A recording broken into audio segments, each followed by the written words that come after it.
আসসালামু আলাইকুম। আজকে আমি তৈরি করব আমের আচারের টক ঝাল মিষ্টি আচার। এটার জন্য আমি এটার মধ্যে দিয়েছি সর্ষে বাটা, জিরা, কাঁচামরিচ, তারপরে হচ্ছে মোহরি, সব একসঙ্গে এটার সঙ্গে পিষে নিয়েছি।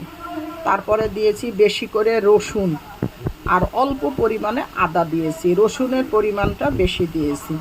সাথে দিয়ে দিব ধনিয়া গুঁড়া, সাথে দিব হলুদ গুঁড়া,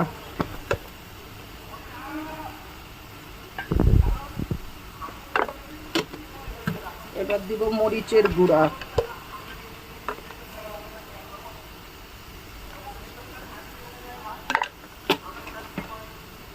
এবার দিব পরিমাণ মতো লবণ।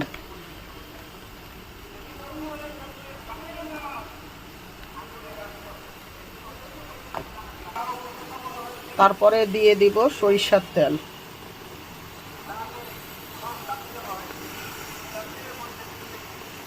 আচারটা আমি তৈরি করব গুড় দিয়ে।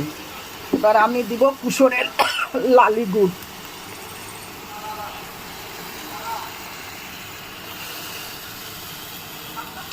পরিমাণ মতো গুড় দিয়ে দিবেন। আপনারা যেরকম মিষ্টি খাবেন সেরকম মিষ্টি আপনারা দিয়ে দেবেন।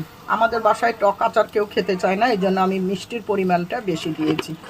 এইভাবে করে আমি নেড়ে নেব।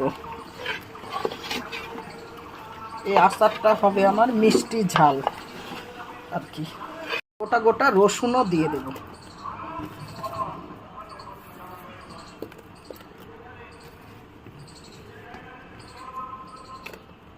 দেখেন আমার আচারটা কত সুন্দর হয়ে গেছে।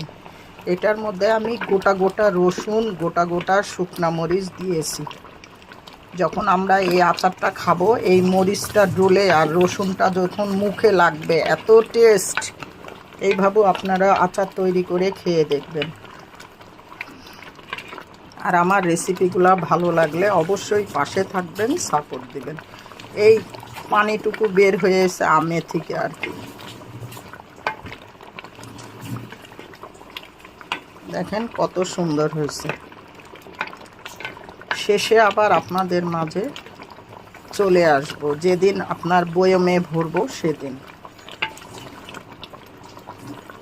আল্লাহ হাফেজ।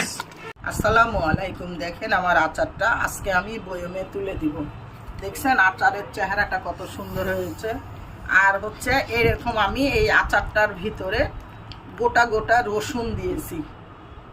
আপনারাও এভাবে আচার তৈরি করে খেয়ে দেখবেন, অনেক টেস্টি এবং ইয়ামি। এটাতে তো আমি সব মশলা দিয়েছি। এবার আমি আবার